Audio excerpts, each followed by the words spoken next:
I think broadly, it's wide-ranging impact.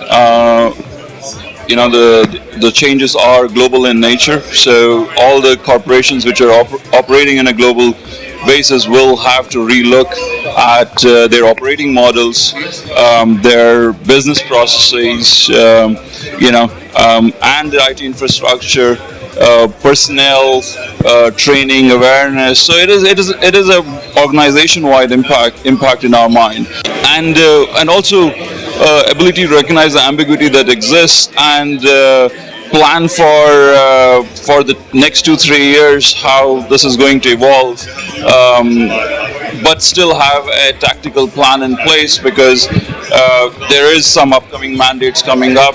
How do you set yourself up with interim solutions, but have the vision of how would you address it on a long-term basis? I think the first thing would be to start by having, paying some attention to the compliance teams. Their roles are definitely going to change and expand. The teams that comprise of the compliance team and the governance around it, that those teams will expand in our mind.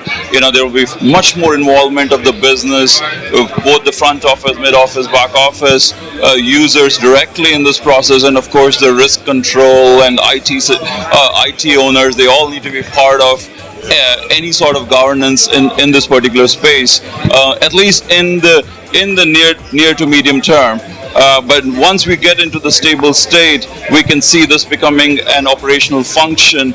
But till that time, it's pretty much all hands on deck kind of a mode, We think there will be a large investment in STP, straight-through processing, especially taking into regard the reporting to the clearinghouses. RTS is actually in the forefront of that technology. As we speak, we are creating the CEFs, also known as the swap execution facilities in the US, and that will mean that you will have access to all the clearinghouses, and that will be then a straight-through processing mechanism.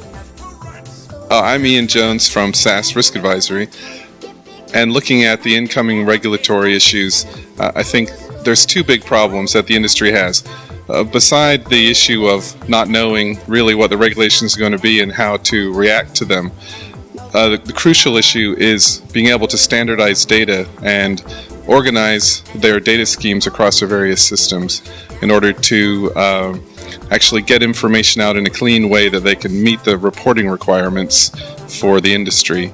And the second issue is finding some way to turn this investment that's being forced upon them by regulation into a business upside. And the way that we're advocating it is, if you're aggregating all of this information, then put some analytics to it and try to harvest some business information that you wouldn't normally have by looking at a broad scope of your organization or your portfolio. The regulators are forcing you to do it anyway, so try to find some way, once you've complied, to get some business value out of your mandatory compliance investment.